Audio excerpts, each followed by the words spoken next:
Thank you. Hello, police. Hello, I've just found, oh my God, there's two of them dead.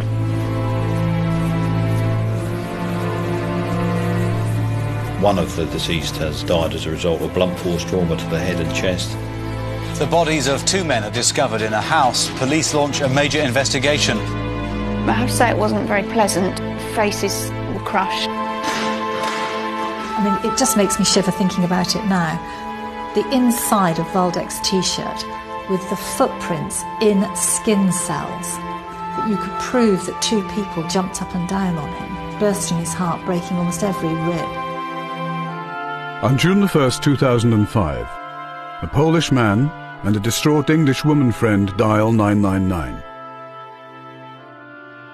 They had just returned to his home at Dunsmore Road in Luton to find his two Polish housemates lying on the floor, brutally murdered. Bedfordshire police are quickly at the scene and begin what soon became a double murder inquiry. Did you say after you confirmed death at, 2020? By sheer coincidence, a television crew were filming at Luton police station when the 999 call came in. They picked up the breaking story. 4 years of filming in Luton, The Hague and Poland followed.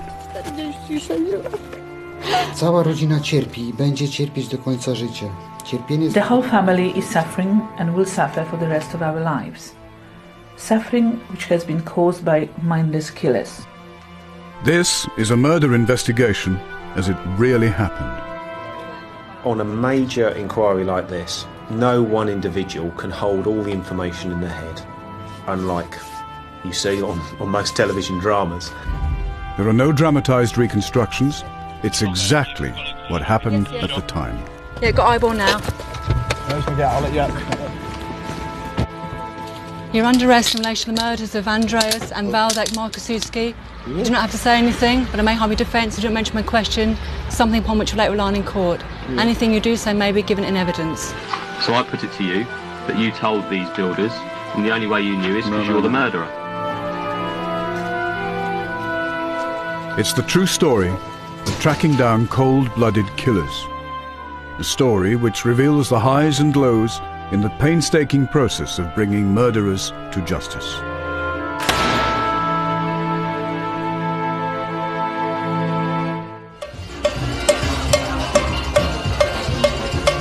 May 30th, 2005. It's Bank Holiday Monday, and Luton Carnival is in full swing. It's a popular annual spectacle which draws 100,000 people onto the streets.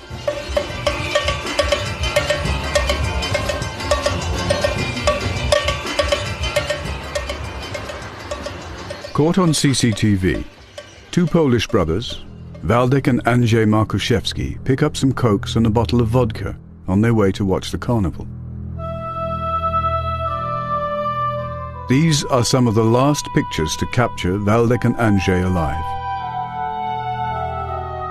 Before the day ends, the man on the left, with an accomplice, will have beaten the brothers to death.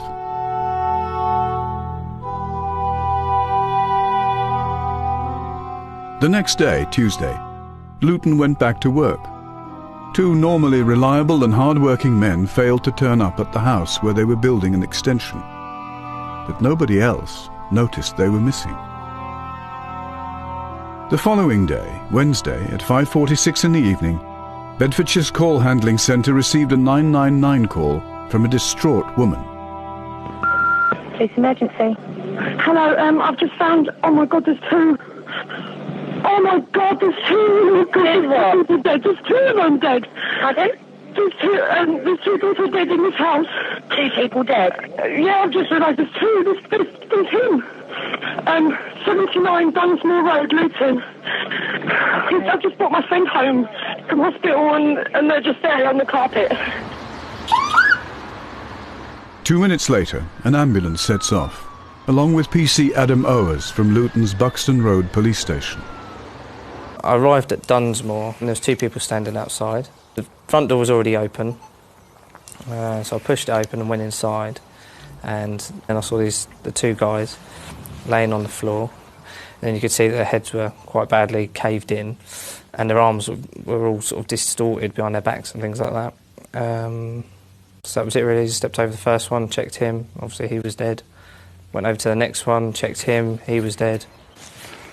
With Adamos was PC Victor Choi, a trainee who was enjoying his first day out of police training college. It was my first job on section, first blue light job with my tutor, PC Owers. And PC Owers went into the house.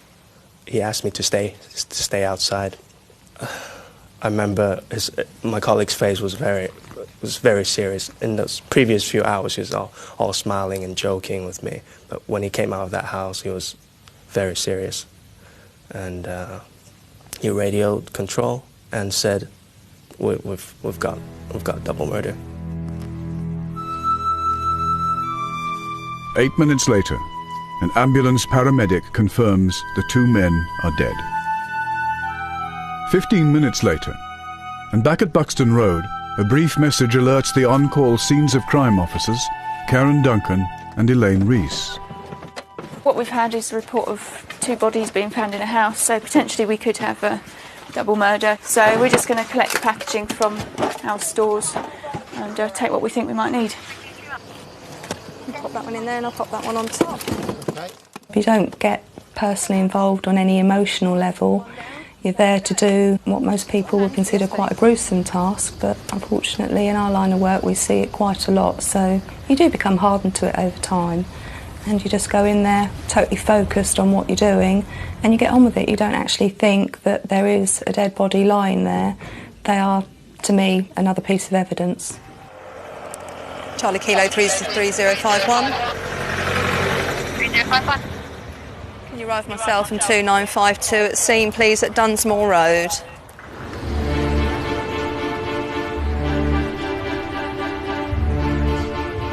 In the CID office at Luton Police Station, the on-call detective inspector is Alan Postau. In the past, when we attended a scene of a murder, we used to go into the scene, we used to poke around, have a look ourselves, because we thought we were the experts. Nowadays, we don't do that. The last thing we want to do is destroy the forensic integrity of the scene itself. My initial role on this occasion is to deploy officers locally to see if they can come up with some early information that we can respond to, with a view to perhaps making an early arrest. These are stepping plates that we'll put in to make a pathway into the scene for all personnel that are going to be investigating it to go in and out of, and everybody sticks to the path. You've got to make sure that what you've got on the outside is not being brought in to the inside of the scene. You want the inside of the scene to be kept as sterile as possible. At the end of the day, we are looking for evidence to convict a person or persons that has been responsible for that crime. It has got to be right, and you only get the one shot at it to get it right.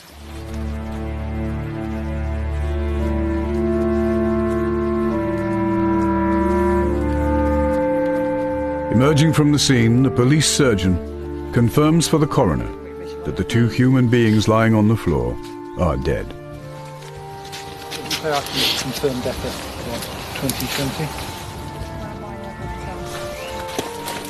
The team of detectives gathering at Luton Police Station will be briefed with video footage shot by a scenes of crime officer. What do we know then? The bodies that we'd got at the scene had been subjected to quite a violent attack. And they'd both had quite severe crushing to the heads and faces. We didn't know at that stage what the victims' names were, so we referred to them basically as Victim 1 and Victim 2. There was a lot of blood on the floor. Also on the walls we were looking at patterns of spray of blood. There are no hard and fast rules how long a body will remain at the scene. Obviously, it's within everybody's interest to get the bodies out sooner rather than later, but we need to be constantly aware of contaminating other evidence that could be around the bodies and disturbing other evidence that's around the bodies. So in this case, obviously, it was discovered on the Wednesday and the bodies weren't removed until Thursday evening, so they were in there sort of over a 24-hour period.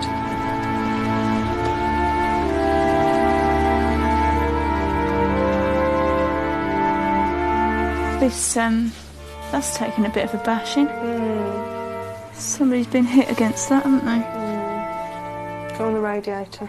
Yeah, I was looking at that, but because we said earlier, didn't we? I wonder whether the radiators and this is splashed. It's quite a lot, isn't there? Yeah, well, that's come off when he's been stamped on, isn't it? He's still dripping. Bless him.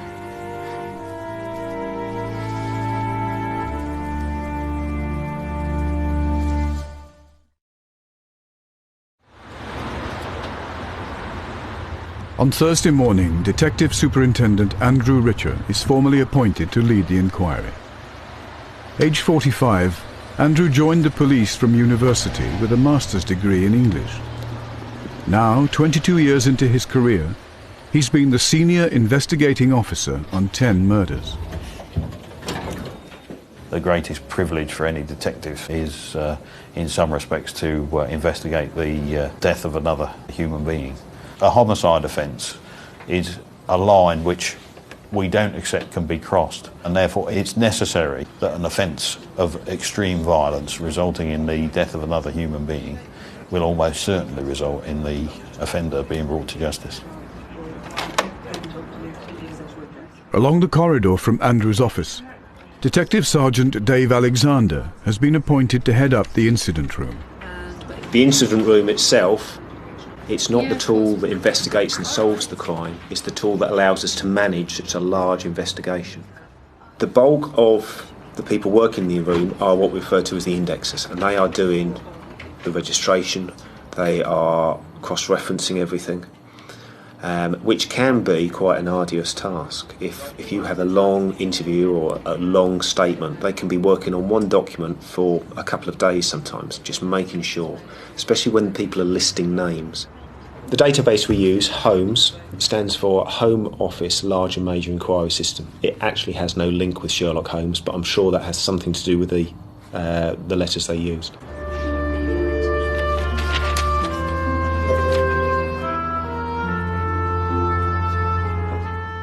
Around 30 detectives are already flooding the incident room with witness statements from local inquiries.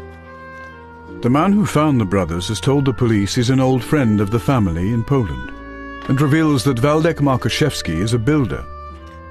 Andrzej is a welder who often helps his brother. After both of them had gone through divorce in Poland, they'd come to Britain to make a fresh start. An interpreter from Luton has contacted police in Poland who've had to break the terrible news to the victim's sister Ella and younger brother Mariusz. To akurat do mnie przyjechała policja i mnie pierwszego poinformowała. The police came to me. I was the first one that they contacted, the first one that they informed. I made several phone calls to my sister, and the two of us, we didn't believe this. We thought no, this is some sort of mistake. I cały czas łudziliśmy się jeszcze, że to może jakaś pomyłka, że może... I mean, all the time I suppose we were kidding ourselves, thinking that it's not them, that somebody has used their documents. Jedyne, co było denerwujące, to, że nikt nie odbierał z nich komórek.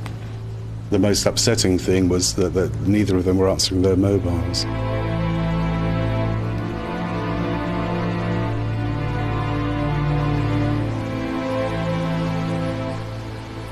The bodies have now been brought here to the mortuary at Luton and Dunstable Hospital. Andrew Richer is here to witness the post-mortem examinations. Karen and Elaine are here to assist the forensic pathologist. The Home Office provides post-mortem kits, containing everything which might be needed to collect potential evidence for further forensic examination. We always have two soccos that work on a post-mortem, one to do what we call the wet side, which is directly from the body to the exhibit table, and then we have a dry side socco who then deals with the exhibits in writing them in a book so that they're all recorded properly, and then they're all packaged and sealed prior to leaving the mortuary.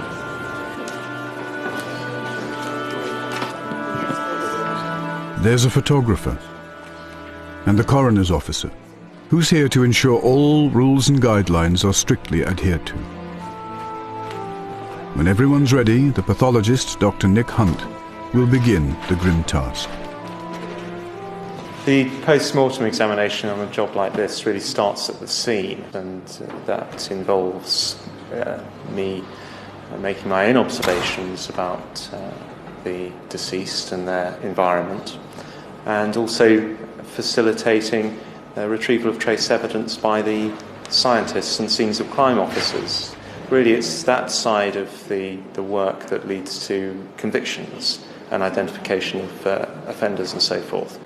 The next phase is the mortuary phase, and during that we look at the bodies in terms of the injuries that they've sustained, to look for any evidence of patterns within the injuries that may link them back to a particular weapon.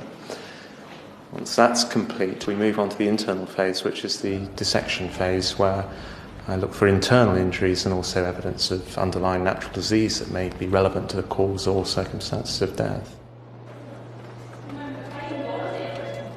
Thus far, little is known of who the killer is or what the motive might be.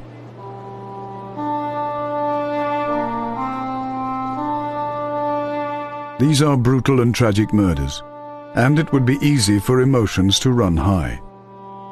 But for Andrew Richer and his team, the professional approach demands that they remain coldly detached.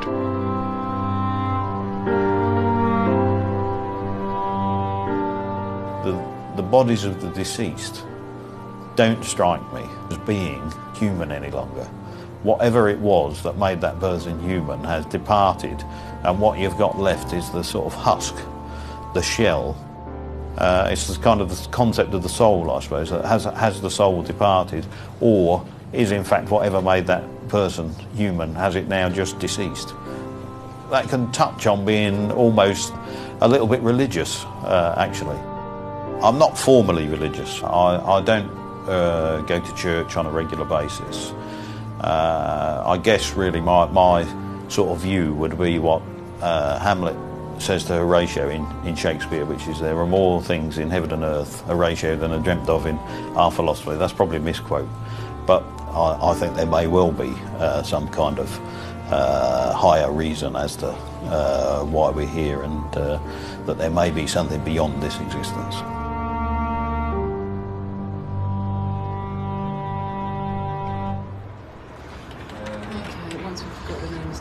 Back at the police station, the Holmes database is raising interest in some possible suspects. Witnesses are saying two Polish men, Marek Miazga and Remigiusz Piotrowski, known as Remik, have been in the company of the murdered men. Both of them are known to be violent after they've had a few drinks. The team swiftly execute a search warrant at an address they have for Marek Miazga, but there's no sign of him. Right, morning everybody. Morning. Okay, major developments from yesterday. Each day at 8 o'clock, Andrew Richer chairs the daily briefing for the major incident team. The number he gave us as a contact number was related to a female, but he never turned up yesterday. We've still got an open mind as to what may have happened, but this may be a dispute about money, and that existing friction between the two deceased brothers and some individuals in the town has perhaps come to surface on Bank Holiday Monday, when the brothers and these other individuals have both actually been drinking quite heavily, and therefore this may have led to the dispute re-arising.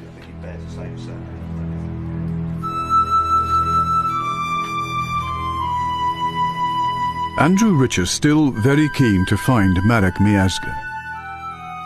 Police have his mobile phone number, so a Polish interpreter leaves a voice message asking him to come to the police station to answer some questions. It's anyone's guess if he'll respond, but it's worth a try. A dedicated secure storeroom is set aside for what eventually will become 1,815 catalogued exhibits. Not all from the scene, but Dunsmore Road will dominate the lives of Karen and Elaine for some time to come. We were probably working about 17, 18 hours every day, and I think we were there for about 10 days. And it became a bit of a challenge in the end as to whether we could actually get to bed the same day that we'd got up. And we didn't achieve it very often.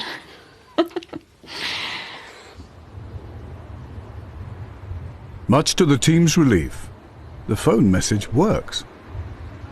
At 7:30 in the morning, Marek Miazga strolls into Luton police station and tells the staff on the front desk a detective has asked to speak to him. By 7:35, he's been arrested on suspicion of murder. We have one man in custody at this point who was in company with the brothers on the bank holiday Monday, and his account is that he was with a particular other individual who's still at large, and we're making inquiries at the present time to trace that individual and arrest him as a suspect.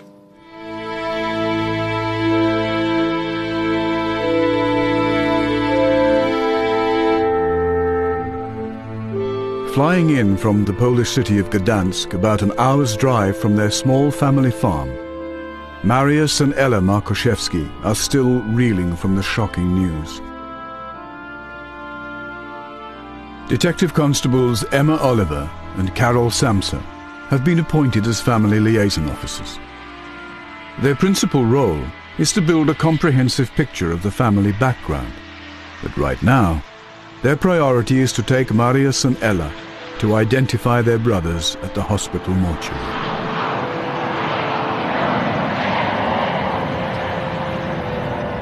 Some people, especially men, find it very difficult to cry at times, so you never know how people are going to act to grief. When we took Mariusz and Ella into the chapel of rest, both of them broke down. It was the first sign that they were really, really upset and uncontrollably crying, and understandably so. I put my arms around Ella and said, you know who I am. It's just, at the end of the day, we're human beings. You can't, if someone sees a family member lying, as in Ella's words, lying on the slab. It's very difficult, but you have to try and remain professional. But it does pull at your heartstrings, really.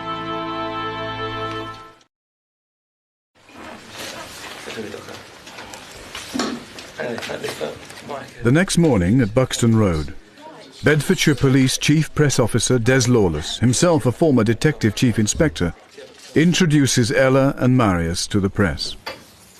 Ladies and gentlemen, this is going to be just a little bit different to a normal press conference because two of our guests who are here actually don't speak English. So the gentleman in the middle is an interpreter, Polish interpreter. And there's a few words they want to do. For many in the media, this is just another murder. Which I'll read on their behalf. But suddenly the room falls silent to the whispered lament of a bereaved family. Moi bracia wychowywali mnie w Polsce. My brothers brought me up in Poland because in families where there are lots of children, your siblings take care of you. Także byliśmy w kontakcie. Jacy byli regarding as to what they were like, they were happy people, they were decent people, they helped a lot of people over here as well. Rodzice zostali przez nas poinformowani. We told our parents at first that they died in an accident, but as the press started publishing more and more information, we had to slowly prepare our parents to the fact that they did not have a natural death. Okay. Thank you all very much. Mariusz and Ella must now fly home to Poland and decide just how much of this tragic story they should tell their parents. Meanwhile, downstairs in one of Luton Police Station's interview rooms, DC's Andy Davenport and James Panter are unravelling Marek Miazga's web of lies. It's all about building pressure on the suspect. You do want to put that person out of their comfort zone, because once you get them out of their comfort zone, that's when you're probably going to get most of the truth. Leszak didn't leave the police station till very late Wednesday night. Także Leszek wyszedł z policji bardzo późno w środę wieczorem. So as you said you were certain about during this interview at the start, it must have been Thursday morning when he told you. So I put it to you that you told these builders, and the only way you knew is because you're the murderer. So I've said to Marek, I think you're the murderer. I think you've killed your two best friends. I think you did it with Remick. And I think you've lied to us during this interview, and you are the murderer. You are the one responsible. And it's about seeing his reactions to that. Oh, does it? Yeah. Andy and James have already recorded 6 hours of interview with Miazga. It's their full-time job. It's not like Taggart or Inspector Morse where the big man does the interview. It's not the senior investigating officer who does it. Me and James both work in the CID office in Bedford, so you're dealing with rapes, serious assaults, kidnappings, arsons with intent to endanger lives all the time, so you get used to interviewing for the more serious offences. First thing you asked me is the man in London Remick? We didn't even tell you the name. In the last interview, in the final interview with Marek, we had evidence that he'd been arrested by Bedfordshire police last month for a drink driving offence, and when he come into custody, he'd given completely false details. The only name that was even close was Marek, which he'd said was his middle name. So at the start of that interview, we gave him another chance, and we said, we talked about this name from Milton Keynes, and you said there were no other names. Is that still true? And he said, yes. So we said, you wouldn't lie to us, would you? No, was his answer. So we bring out the passport seized from his flat, and immediately he's on the back foot. He realises that we found it, and he has to give an explanation for it because there's a picture of him on the passport with completely different names. So a tactic me and James used was saying, well, you've made yourself look stupid in this interview now. This is your last chance. You tell me what I'm going to pull out of my folder next. And he comes straight out with, I'm wanted in Poland for theft of goods from a wholesaler's, £2,000 worth. I was let out of prison, supposed to go back. I never did, and I came to this country. It's all about making that person out of their comfort zone, and then you'll get something that you don't know already. It's deeply frustrating for the team. But after 6 hours of interviews, there's still no evidence to directly connect Marek Miazga to the murders. But he is charged with possession of the false passport and gets 9 months in prison. The team can now concentrate on Remek Piotrowski. Around 80 hours of CCTV from cameras all over Luton town centre have been seized. Viewing it requires great concentration, but it's providing solid evidence of who was with whom and when. As Marek Miazga, Remek Piotrowski and the two brothers spent the day of the murders together.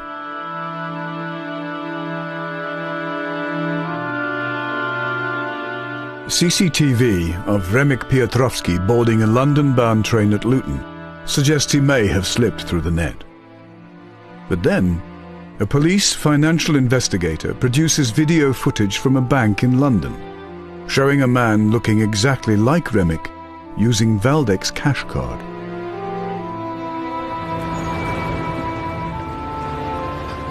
Police constables Andy Rivers and Vince Kindred went as part of an undercover surveillance team to watch a cash machine in South Ealing Broadway.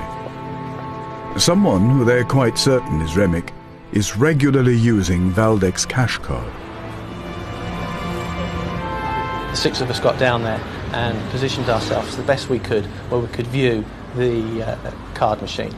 It was dark, street lighting was not very good, but we got in a position good enough that we could actually see the banks. And we had a good information to say that if he was going to use that machine, they would actually chew his card up, so we knew the suspect who we were going to be looking for. We just turned up in the community and acted as one of those, drinking coffee, reading newspapers, but always looking over those newspapers to see if we see Remek walking past. But we actually blended in quite well because the local police actually stopped us. Yes. And turned myself over because, in fact, I was looking through the bins trying to find some receipts from the cash points, and I actually got stopped, so we blended in quite well. Later in the investigation, it was discovered that Remek Piotrowski was living 100 metres away, above a firm of lawyers.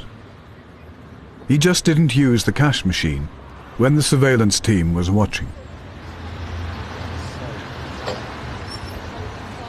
Day 26 brings the confirmation Andrew Richer had feared.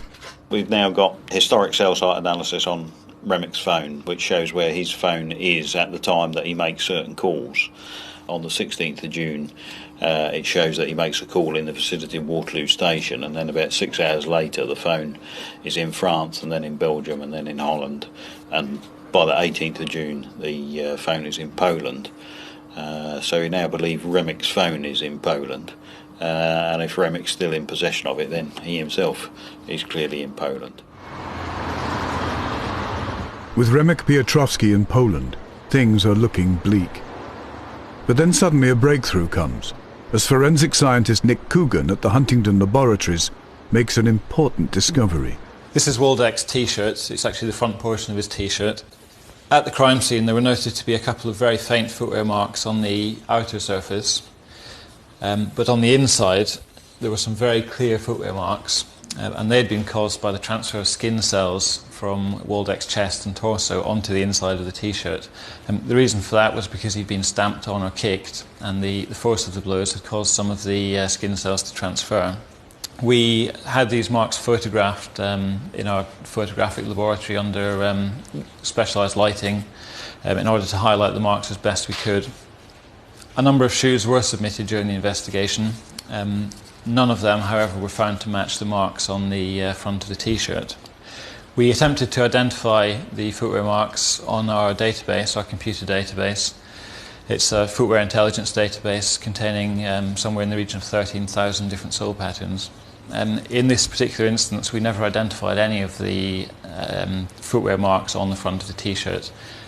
However, the critical finding from my examination was that there were 2 sole patterns present on the T-shirt, and therefore 2 people had stamped on or kicked Waldeck. And then I think we'd have to bring some of these text messages up and say, well, why have you been sending Waldeck these text messages, which may just.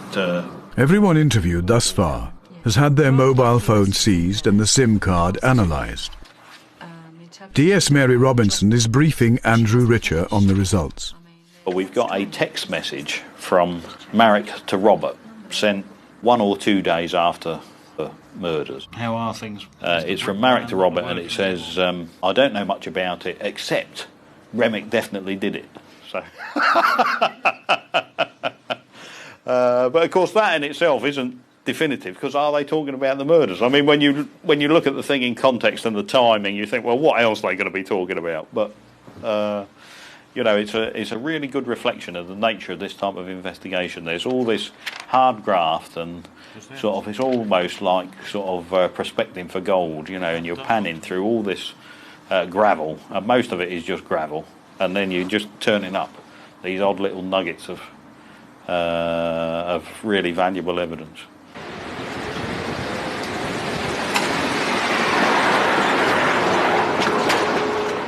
The good news from Poland is that Remek Piotrowski has been found. He's been arrested for violent robbery, and he's now in prison in the Polish town of Szczecin. It's time to pay him a visit. The first stop is Szczecin's police station. Sergeant Jakub Chomiuk is part of a Polish international police cooperation team.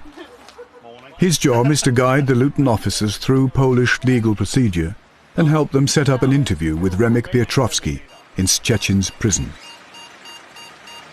Ready with a list of questions, the team come face to face for the first time with Remek Piotrowski.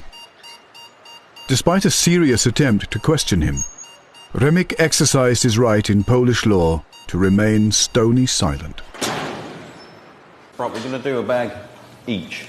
So, cross-contamination wise, Andrew Rich's team are allowed to take a DNA swab from his mouth, seize clothing, and take inked impressions of his feet and the way he walks.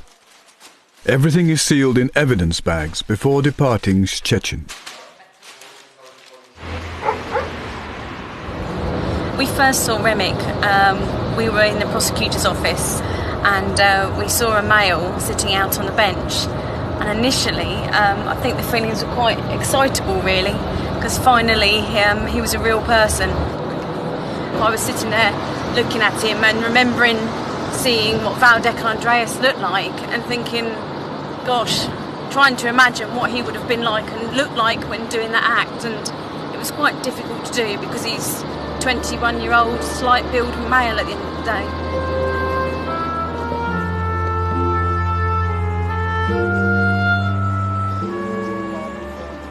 The murdered men's parents have a small farm in the countryside around Grudziądz, a 13th century town standing on the river Vistula. Andrew, Emma and Carol have been invited to join the family at the brothers' gravesides.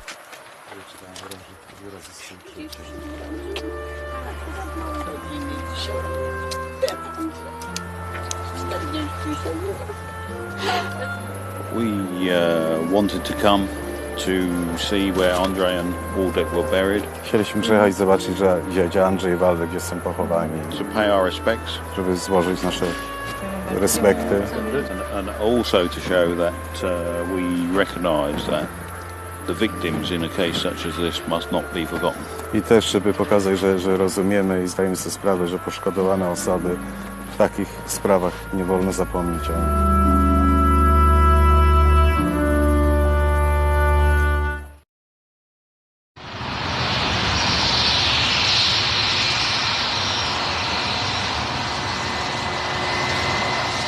Returning to Luton, the bags of evidence are dispatched to the Forensic Science Service laboratories at Huntingdon. The scientists lose no time in getting to work. The post-mortem revealed a pattern of shapes on Andrzej's crushed head, which are consistent with some dumbbells found close to the bodies. Remek Piotrowski's DNA, brought back from Poland, has been matched to that found on the tiny clips holding the weights onto the bar. Up until now, there has been nothing to connect forensically the suspects to the scene of the crime. This is the moment the team have been waiting for. But there's still a stumbling block. Marek Miazga is serving 9 months in prison in the UK for possessing a false passport. With Remek in a Polish prison, hopes of a trial where both of them can stand in the dock together are looking a bit thin. Andrew Richer and his team fly out to meet Polish prosecutors at Eurojust in The Hague. If you've got one suspect in one country and one in another, you ultimately have to decide how to bring them together, because it would be disastrous to try and run separate trials, because it would be too easy for one to point the finger at the other and vice versa. Because it's 2 Polish nationals that have been murdered in the UK and it's 2 Polish suspects, there may be precepts under Polish law which would allow the Polish authorities to deal with the case in its entirety. So there might be an option to consider the Polish authorities extraditing Marek to Poland and they both stand trial in Poland. I'm pretty confident that in British law that there'd be a precept that would allow us to try British nationals for murdering British nationals anywhere that offence occurred in the world. The Polish court system and the procedure, yes, it's quite different. Of course, it works in a different way than in Britain. I'm quite equable either way if it ultimately gets dealt with in the United Kingdom or it gets dealt with in Poland.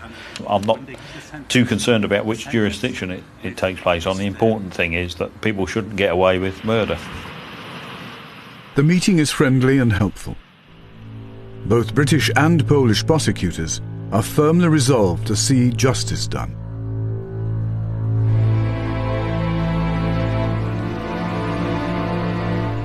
The case is building well, now that DNA puts Remek Piotrowski at the scene of the murder, and CCTV shows him with Marek Miazga both before and after the time of death. But now, suddenly, there's a problem.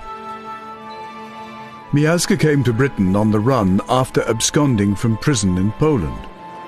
On release from his 9-month sentence in the UK for possession of the false passport, a European arrest warrant sent him back to Poland to complete his original sentence. Just when Andrew Richer's thinking Miazga's safely locked up in Poland, word filters through that a police officer has cautioned a man called Miazga for fighting in Luton town centre. Marek Miazga is back and out on the streets.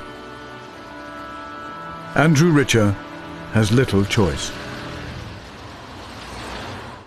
Yes, you're loud.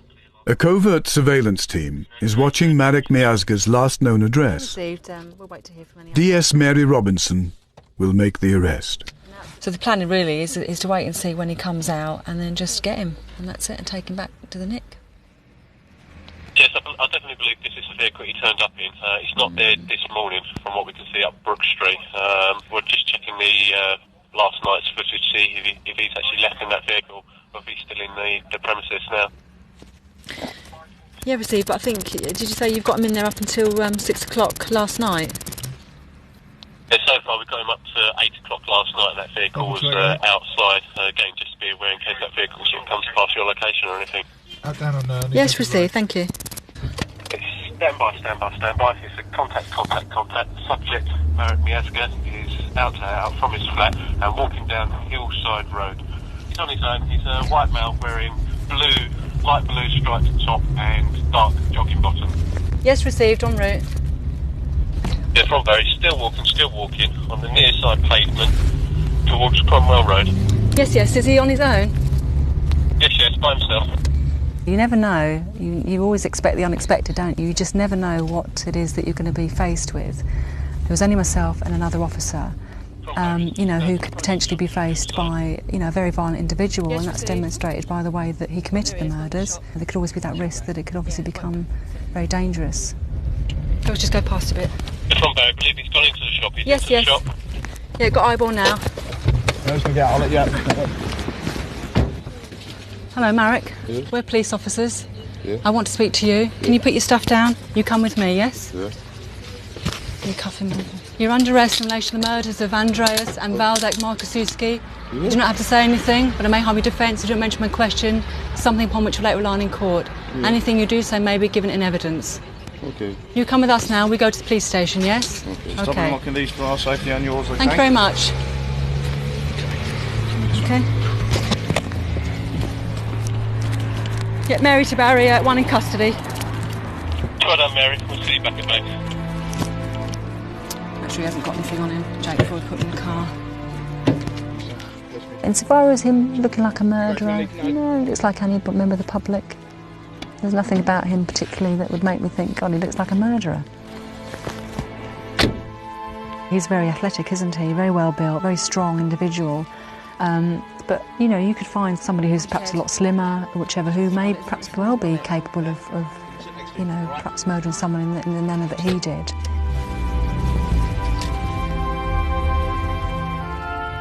Whilst Polish prosecutors accept that Remek Piotrowski must be handed over at some point, Poland's constitution prevents him from being released from Szczecin prison to stand side by side in the dock with Marek Miazga. The British taxpayer will now stand the cost of 2 murder trials.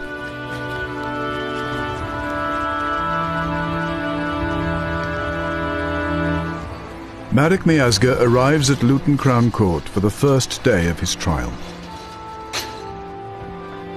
Prosecuting is Miranda Moore QC. You have to have the sympathy factor for the victim's family. Obviously, it's a hugely traumatic experience, but you mustn't have a trial based on sympathy. It has to be based on evidence, and for that you have to be completely detached and not get emotional, because detachment and analysis is what this is all about, really.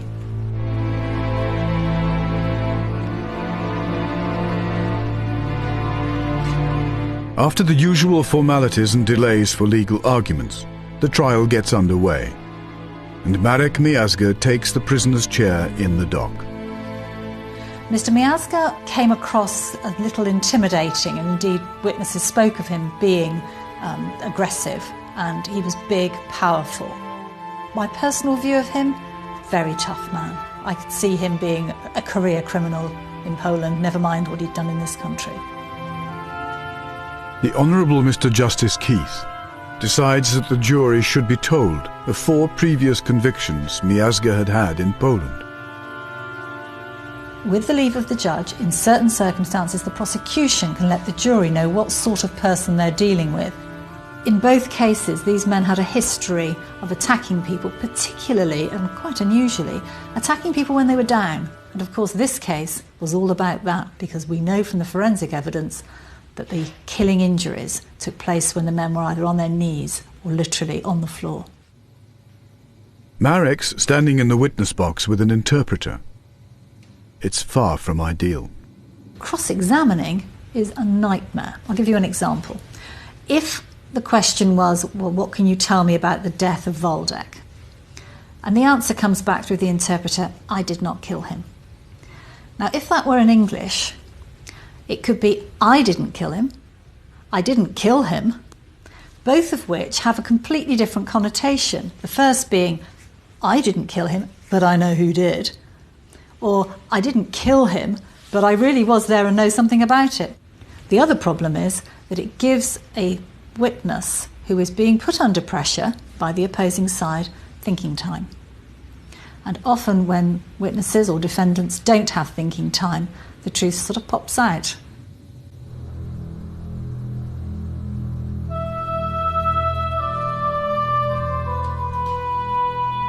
After 2 weeks of listening to barristers, expert witnesses, argument and counter-argument, viewing CCTV and dozens of distressing photographs, the foreman of the jury stands to give their verdict. Guilty. Here we are 2 weeks short of the 3rd anniversary of the murders of Waldeck and Andre, and we've at last convicted Marek Miazga of their murders in Court 4 at Luton Crown Court this afternoon. Majority verdict 11-1. He's been sentenced to a minimum of 25 years imprisonment. He'll be deported upon his release, which won't be until 2032 at the earliest. That is a fantastic result for the family. On the 29th of May 2008, Polish authorities eventually returned Remek Piotrowski to the UK.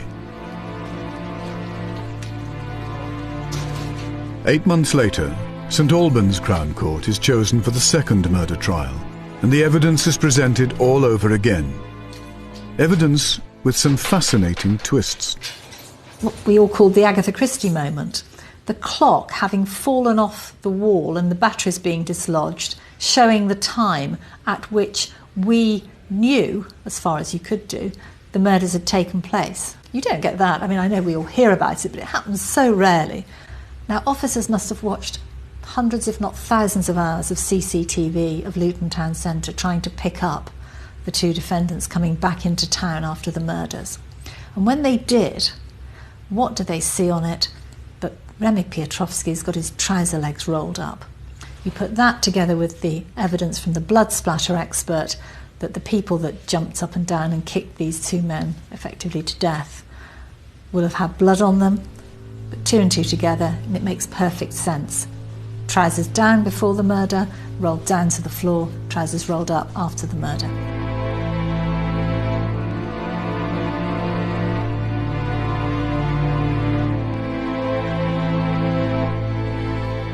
It cost over £1 million to get the case to the first day of the first trial, and involved 89 police officers. There were 1,815 exhibits, 596 witness statements. In the end, though, the jury are unanimous with their verdict. Guilty.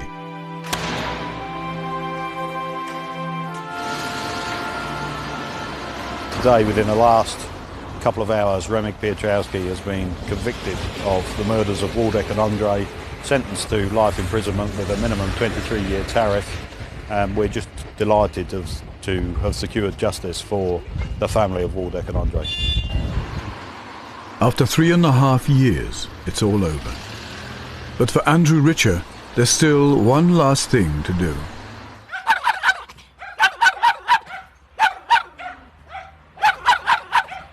A small team from Luton has come to give the Markuszewski family the closure they so desperately need. It's not unusual for victims' families to show gratitude, but the Markuszewskis have laid on a feast. Waldek Waldeck and Andrzej's mother reveals why. Bo na przykład myśmy dostali ze Szczecina, że już umorzono sprawę. A police officer came from Szczecin and spoke to the family saying that the case is so complicated that there is no a police force in the world that be able to solve this murder, this case. I'm very sorry that happened, that a police officer from Szczecin came to say that, because that was never our view. Bardzo przykro, panu temu, to jest szef. The feast goes on with more questions and more answers from both sides of the table. Then, suddenly, a treasured shoebox is opened. This is Waldek. Waldek. On his day of getting married. A month before Andrei's death, when he came here to see the family, he said goodbye to Mum, and for no apparent reason he came back and said goodbye a second time, and Mum said, "Why are you doing this?" And he said his reply was, "You never know, Mum." The team must leave for the airport, but not before one final visit to the graves.